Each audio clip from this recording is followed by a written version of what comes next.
Para pemirsa, para pendengar yang saya hormati, sejauh mana kita mengetahui kenikmatan dari Allah Subhanahu wa taala? Karunia dari Allah Subhanahu wa taala. Sebelumnya, yang perlu kita ketahui adalah sebelum kita mengetahui tentang berapa nikmat, apa saja nikmat, dibagi berapa nikmat Allah Subhanahu wa taala, karunia Allah Subhanahu wa taala kepada kita, kepada manusia. Karunia Allah dan nikmat Allah Subhanahu wa taala banyak sekali yang telah kita terima, yang telah kita rasakan, yang telah kita nikmati hingga detik ini.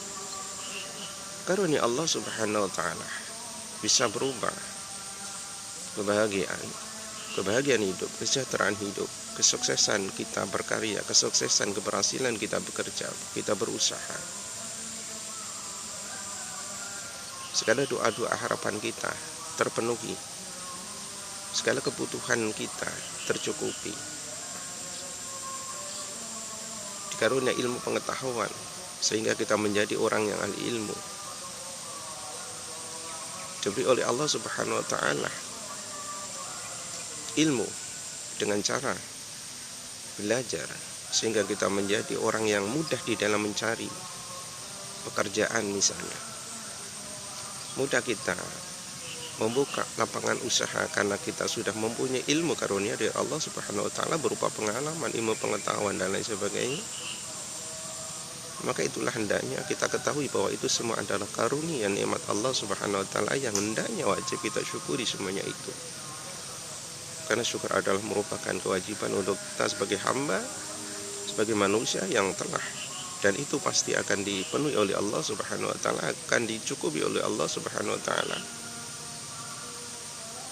selama kita masih hidup di dunia ini. Para pemirsa yang saya hormati, sejauh mana kita mengetahui kenikmatan dari Allah Subhanahu wa taala, maka hendaknya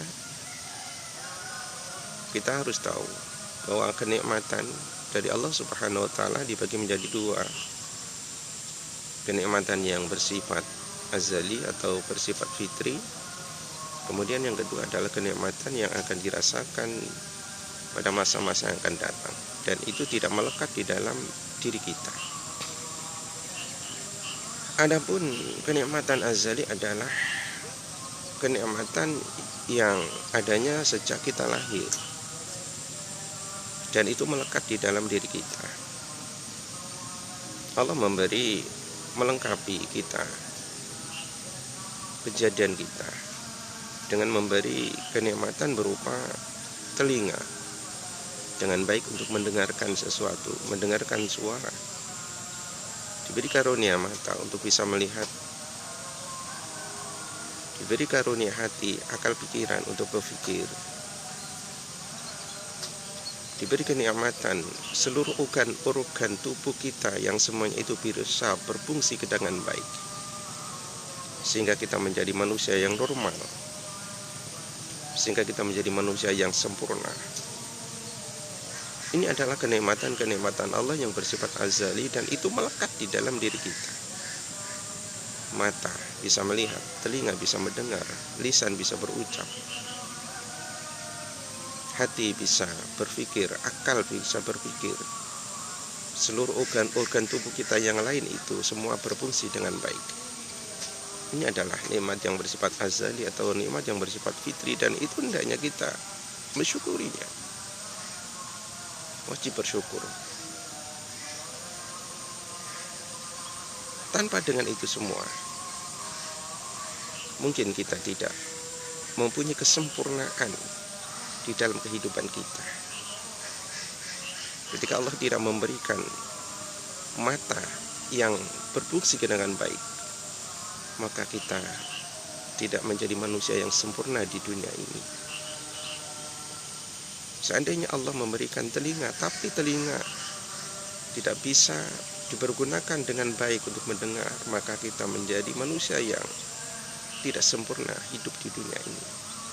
Maka dengan kesempurnaan apa yang kita miliki, apa yang melekat di dalam diri kita, mata, telinga, lisan, hati, akal pikiran, dan seluruh organ tubuh yang lain bisa berfungsi dengan baik, berfungsi dengan sempurna, maka itu semua adalah kenikmatan yang sangat luar biasa. Dan hendaknya itu semua kita syukuri, mendekat kepada Allah, berterima kasih kepada Allah dengan melakukan kebaikan-kebaikan, kebaikan kepada sang pemberi yaitu Allah itu sendiri, kebaikan kepada makhluk-makhluk Allah yang lain. Ini sebagai tanda kita mensyukuri segala karunia dan nikmat dari Allah Subhanahu wa ta'ala. Lalu kemudian nikmat yang akan dirasakan di masa-masa yang akan datang, yaitu ini tidak melekat di dalam diri kita. Itu Allah mau ciptakan sebagai karunia, sebagai kebutuhan hidup manusia, yaitu Allah menciptakan tanaman,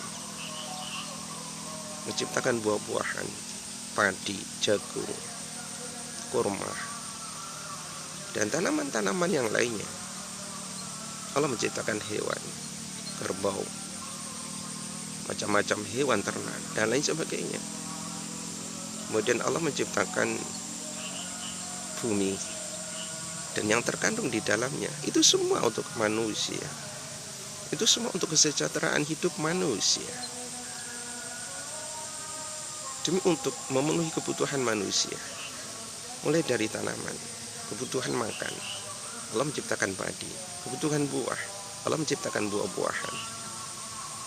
Kebutuhan daging, ikan, Allah menciptakan seluruh hewan-hewan yang dapat dirasakan, mulai dari ayam, kambing, ikan-ikan yang ada di lautan. Itu semua untuk manusia.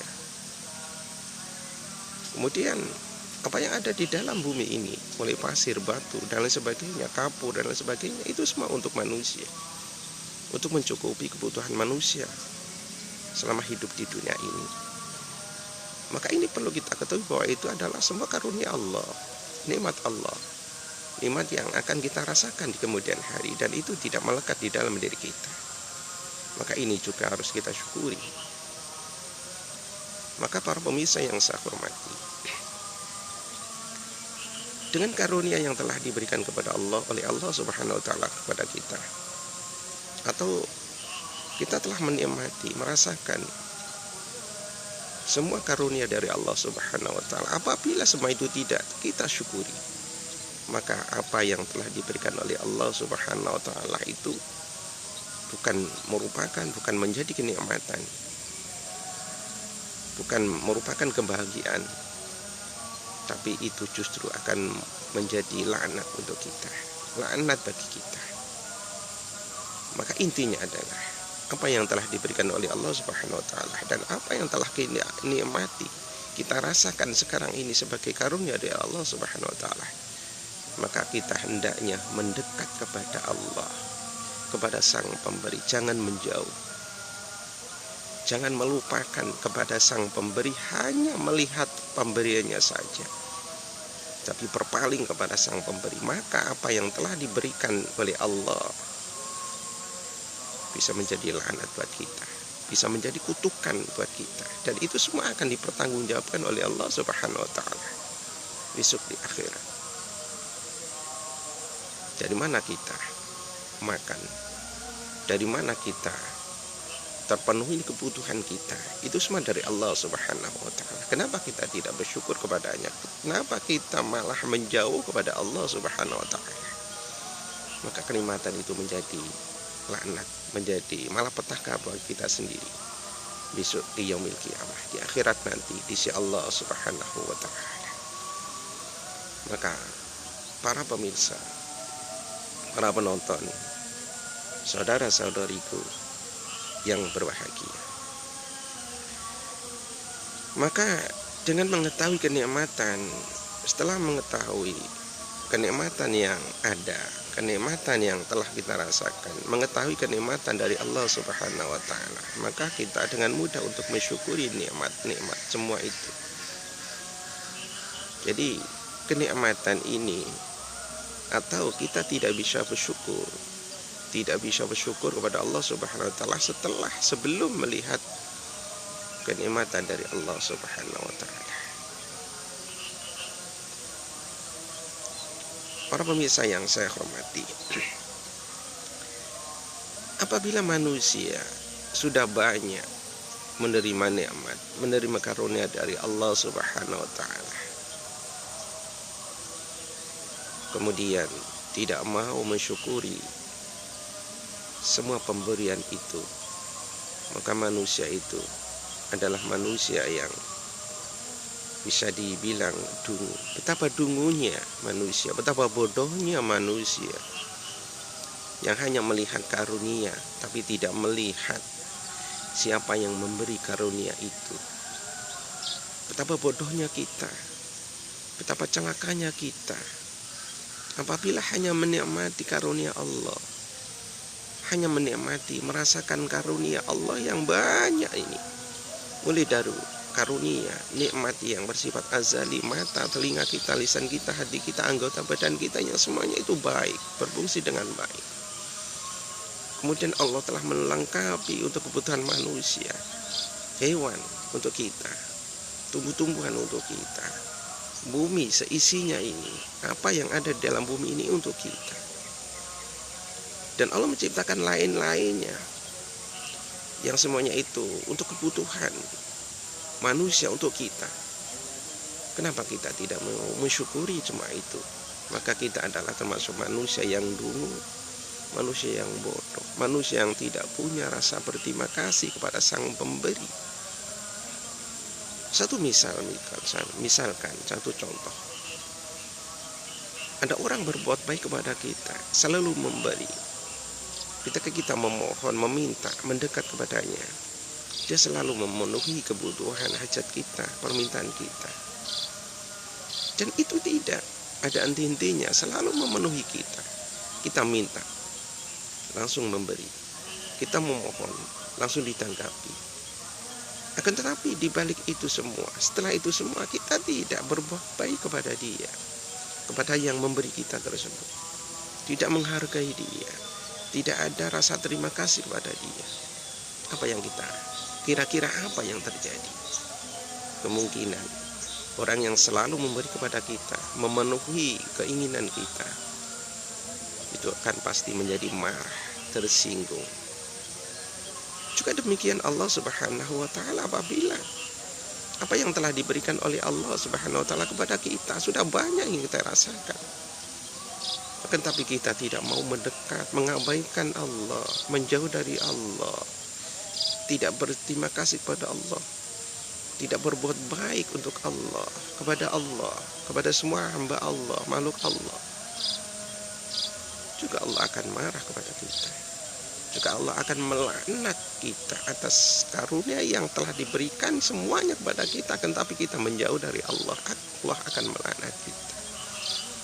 Ini sama antara hubungan manusia, dari orang yang selalu meminta kepada orang yang selalu memberi. Apabila yang selalu meminta ini menjauh, tidak ada rasa terima kasih, tidak menghargai yang memberi, otomatis orang yang selalu memberi akan marah, akan melaknat. Juga kita seperti itu pada Allah, terhadap Allah Subhanahu wa ta'ala. Maka sebagai penutup adalah, apabila karunia Allah Subhanahu wa ta'ala yang telah kita rasakan, yang telah kita nikmati, tidak kita syukuri, maka laknat, siksaan Allah Subhanahu wa ta'ala akan kita rasakan. Dan itu sangatlah pedih, sangat menyakitkan, sangat sakit, sangat pedih, sangat dahsyat, yang akan kita terima di akhirat nanti. Maka inti dari apa yang telah saya sampaikan ini sebagai tema dalam sentuhan kalbu ini, kenapa Allah Subhanahu wa ta'ala selalu menguji kita, selalu membelenggu kita dengan ujian-ujian yang tidak ada henti-hentinya, karena kita tidak pandai bersyukur kepada Allah Subhanahu wa ta'ala, karena kita menjauh dari Allah Subhanahu wa ta'ala, karena kita tidak berbuat baik kepada Allah, kepada makhluk-makhluk Allah, pada hamba-hamba Allah yang lainnya, karena kita tidak mengingat kepada Allah Subhanahu wa ta'ala. Kita lupa kepada Allah selaku yang memberi, yang mengaruniai, yang memberi kenikmatan yang banyak kepada kita. Sebab itulah kita akan diuji oleh Allah. Selalu diuji, dibelenggu dengan ujian-ujian, dengan manta rantai ujian yang tidak ada henti-hentinya. Kita lepas dari ujian ini, akan diberi ujian lagi oleh Allah Subhanahu wa ta'ala. Lepas dari ujian itu, Allah akan menambah ujian-ujian yang berat. Ini karena kita melupakan Allah, menjauh dari Allah Subhanahu wa ta'ala sebagai zat yang memelihara kita, menghidupi kita, mencukupi kita, mengabulkan doa-doa harapan kita. Maka kita hendaknya selalu tetap mendekat kepada Allah, beribadah kepada Allah, bersyukur kepada Allah, mengingat selalu kepada Allah atas semua karunia-karunia Allah yang telah diberikan kepada kita semua, sehingga kita tidak menjadi manusia yang terlaknat atas karunia-karunia Allah Subhanahu wa ta'ala, sehingga kita menjadi hamba-hamba Allah yang ahli bersyukur. Dan itu semua, ketika kita bersyukur atas semua nikmat Allah, Allah akan menambah kebaikan, menambah nikmat, menambah kenikmatan yang berkah yang akan kita rasakan baik di dunia maupun kenikmatan di akhirat, dengan mendapatkan pahala dari Allah Subhanahu wa ta'ala, karena kita termasuk manusia yang ahli mensyukuri atas nikmat-nikmat Allah Subhanahu wa ta'ala. Para pemirsa yang saya hormati, demikianlah apa yang perlu saya sampaikan dalam sentuhan kalbu di pagi hari ini. Mudah-mudahan kita semua mendapatkan berkah dan manfaatnya. Terima kasih atas perhatiannya, dan mohon maaf atas segala kekurangan dan kekhilafan-Nya. Subhanakallahumma bihamdik, asyhadu an la ilaha illa anta, astaghfiruka wa atubu ilaik. Sallallahu ala sayyidina Muhammadin wa ala alihi wa ashabihi ajma'in. Walhamdulillahi rabbil alamin. Wassalamualaikum warahmatullahi wabarakatuh.